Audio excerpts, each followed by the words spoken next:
Our next speaker is Dr. Niklaus Reichle. He is from the University of St. Gallen. He is an assistant researcher and a sociologist. His presentation will be about the sociological understanding of how the psychedelics of all kinds are being contextualized, either for profit or for research and things of that nature. Okay.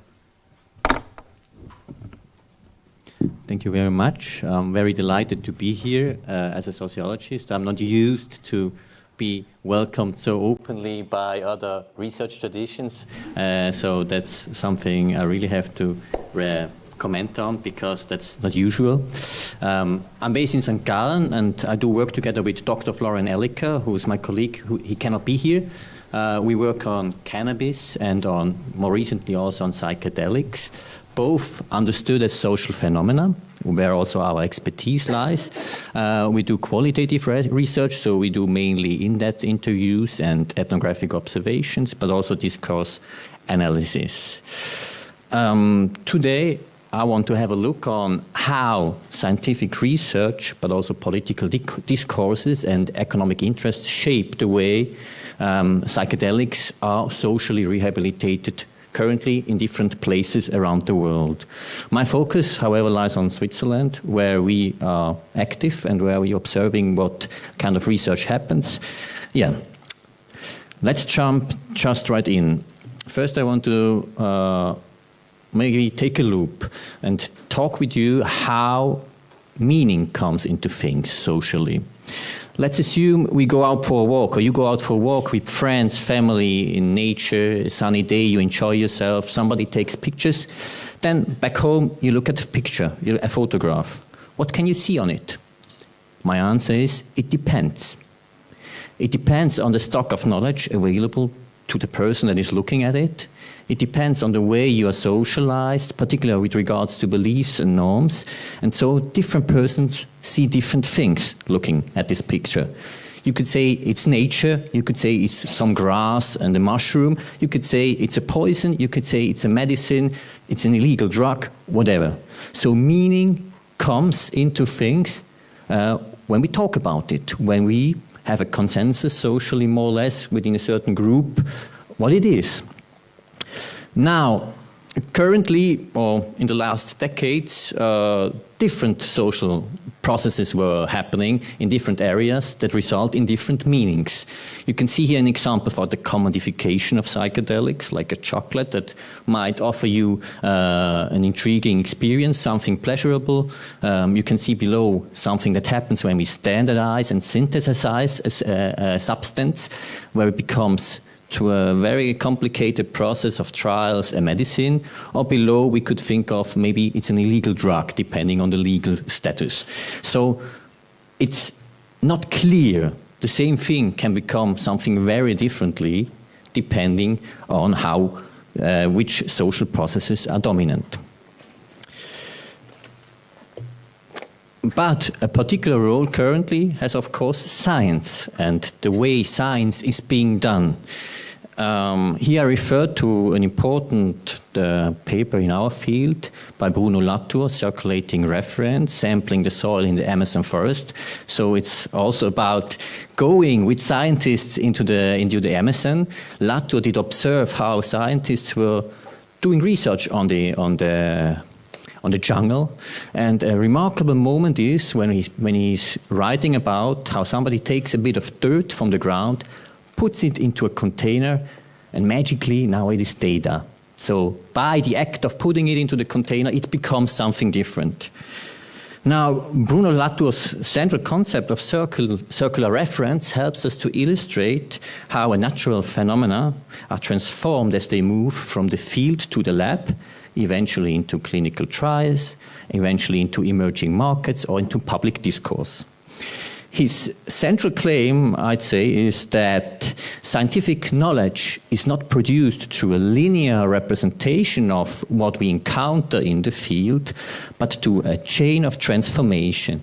And in each step of this chain, we transform something, we omit other things, and in the end, as a result, the mushroom has become from natural specimen available freely in the wild to a standardized, synthesized product that has fewer characteristics than the one before.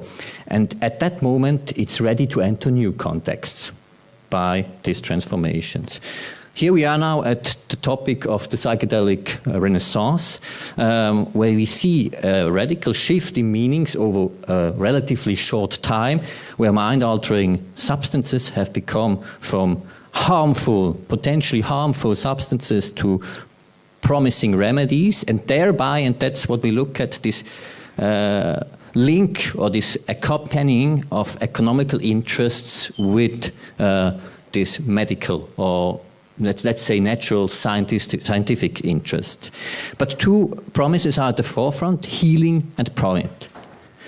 And these two promises are omnipresent. You see them on magazine covers, you see them in the form of market estimates, how much growth will there be. So healing and growth are currently intermingling at times. And what we are interested in as sociologists is what does this do to the different forms of socially available ways of using mind-altering drugs in society, in many different subcultures, contexts, for many different purposes, as we have seen before in the very nice study on the motivations. So a lot of motivations that don't have anything to do with health, for instance. So what happens in this process with these kind of uses?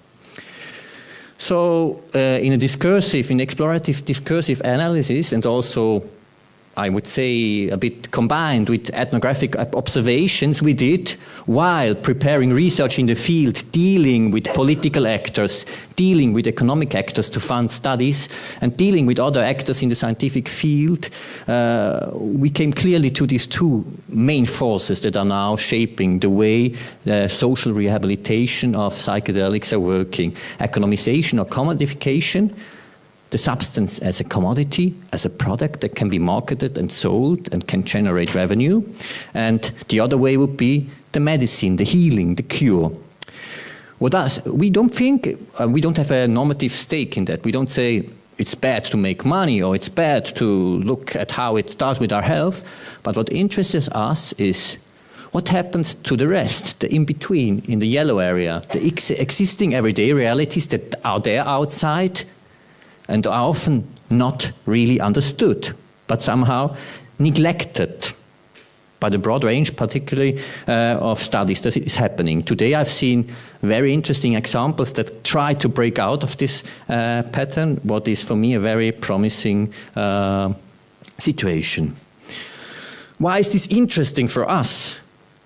Because not only is meaning not inherently to things or substances, but when we look at these things that we are dealing with, they are in turn very polyvalent. They have many different effects that can result and many different experiential qualities that people can experience when they use them. So what the substance is far from clear from that perspective. It depends largely on how it is being used, in which cultural context, and with which knowledge it is being interpreted. Again, here below, that's important that you don't think we are against any development. We don't have a stake, and we don't say one stock of knowledge is accurate or the other not, because that's not our expertise, but we simply see how different contradictory stocks of knowledge are often reproduced. For instance, people that say, or politicians that say it's harmful, and science says it's not harmful, or certain scientists that publish paper where you see that it's harmful and others that it's not harmful.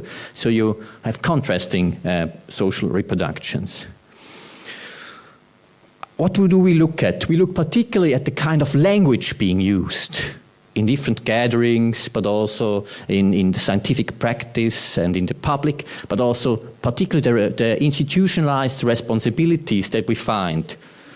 Where do we find like departments or scientific centers that take care of this field? And the third point, the research that is being done, the research agendas, and there also the omissions, what is not being looked at. You see below a few examples of topics we often, or of language we often encounter, of responsibilities that are often defined. Usually responsibilities in states are only institutionalized for problems. So we have only actors usually that are dealing with substances that look for problems, addiction or rehabilitation or whatever. Maybe underground you see more institutionalization with new actors coming up. Now to the case of Switzerland. Before we go into that slide, since 2009 we had more than 40 studies with psychedelics. The majority of them has been done in university hospitals and in medical departments of universities and by private therapists. None has been done with a social science research design or humanities research design. And when you want to do such a study with psychedelics, then you have to find because in Switzerland you have a narcotics act like in most countries, and most of these substances are illegal. It's not so important if they're harmful or not, simply the state of being illegal is there. And when you want an exception, you need to address an institution. Now the institution in Switzerland is the Federal Office of Health. And there you see when you want to informations, here it is on cannabis, I'll make the loop shortly. In Switzerland, we had a legal change a few years ago that allows to do studies on cannabis where you can sell cannabis for non-medical users. So people can enroll in the study and can buy it for whatever they want. The point is, who is responsible for the research on non-medical cannabis use? It's the Federal Office of Health. When you look for information, you go to the subdivision Healthy Living, Addiction Health, and the division that is responsible for it is Prevention of Non-Communicable Diseases. So if you want to do non-medical research, you still have to enter the medical logic. The same goes for the psychedelic part. That makes it very difficult for us. Here I contrast two realities, the social everyday reality taking place in many different contexts in this country, in our country, wherever, where different persons are in different constellation, groups, alone, nature, parties, wherever, for work, I don't know, taking substances with a wide range of motivations, contrasting with the area where usually research is happening with a very narrow, I'd say, field of motivations and interests, taking place under legal conditions, and a narrow, as we have heard today, what I also like a lot is this urge to break free of this limitation of the clinical trial setting, but we have a very narrow idea or variation of settings. So now what is happening? The research we generate in clinical trials and in a lot of this research is very important. A side effect is also that this knowledge is outlining the way, probably, that these substances will be socially rehabilitated. This again is not to say it's wrong, it's simply something that we witness. And we say that somehow it's blind in one eye because the widespread use of psychedelics outside clinical settings is often overlooked. Reasons, prevailing laws, normative ideas that we find in discourses, political negotiation processes, the dominance of certain research traditions, and the dominance of certain concepts in everyday life reality. So to now come towards the conclusion, this reality outside the research setting that we have is somehow like hidden in plain sight. We all know about it. It's happening everywhere, but it's the bigger part of the cake, but we only look at the very small part of the cake usually. And in politics and with science, we often have this construction of psychedelics as either something that might cause problems or that might be a cure. But in between, there's a field that needs more to be looked at. We came up in our work with a speculative typology of psychedelic use that we could correlate also, combine with what we've seen today. This is just to open that mind again for the variety of and the multitude of facets of this phenomena we are dealing with. So my case today, we need more social science research on psychedelics. particularly, for instance, field studies with different methods, or where we combine methods, where we not. I mean, it's very interesting to bring the lab to the field, but there are also different ways to, for instance, do research on settings. And here's an outlook with a few points that we think are important. We need more social science research, particularly on the settings, because they're often socially informed. Like the idea of a hospital has so many things, ideas that are socially constructed. They are there when you enter that space, or also retreat center. All of this has a lot of things for which we need different methods. Part of this is we are now also ethnographically studying clinical trials a bit. So we enroll in clinical trials and start to observe and describe the ways research is being done to better take handle of this setting, better be able to describe it in all its details and facets. Thank you very much. I'm very curious to hear your opinions and questions, and looking forward to further exchange today and to whatever might come.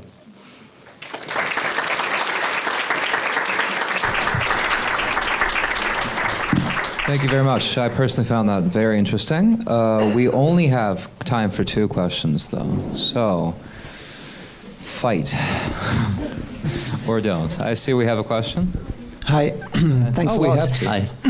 You showed a list of uses a few slides ago. I was wondering, I didn't have time to read all of them. I was wondering if you included also pro-social behavior, promoting pro-social behavior or pro-environmental behavior among the uses of psychedelics. Yeah. When you see it, I mean, it was only the reason you see it below there, like it's not complete. It was just the idea to show the array, but that's also in there. Yeah. All right. Yeah. Thank you. I was wondering if you could just maybe expand on the gap between the real use of the real use of these substances. You were saying the bigger slice of the cake versus the medicalized sort of research, because it seems to me that even beyond medicalization, the reality of the use of these substances and people's experiences with them is very counter to the idea of scientific research and the restriction and blinding and sort of strict quantization of how these things work. And I was wondering if you had any ideas of how to sort of bridge this gap or fill in the gap between, to better understand the whole spectrum of the experiences that people have with these things. When we talk about these different realities, we talk about different cultures. Cultures meaning like ways of doing things, and in the clinic these ways of doing things are different than outside. And I don't know if bridging them needs to be done. Our part is simply making visible what is there and trying to understand it. Even bad developments, we don't judge them, but we want to go in there. And I think the crucial point is to make this cultural knowledge available that informs set and setting in all these different places. And probably there would also be a need to recognize different forms of knowledge that are not according to westernized scientific pattern. But the question is, how do you do that? How do we get there? Difficult one. I guess that was my question, is if you have any ideas about how. With everything, I mean, for instance, let's say you want to do a new regulation on specific substances. The best way to do it is not to take measures from in Switzerland they do it often, they go down into the, how do you say, Abwasser, where the bad water goes down, and they measure there how much cocaine is being consumed. To understand the phenomenon, you need to go close to it. You need to understand the persons that do it. And I'd say you need to understand these cultures, and then people who read that research can do their learnings and say, hey, we need to maybe consider that. Maybe we need new spaces that are outside of the medical sector, and pharmacy is not the right place to sell cannabis. But in Switzerland now is, for instance, the main possibility. Yeah. Thank you. Thank you very much.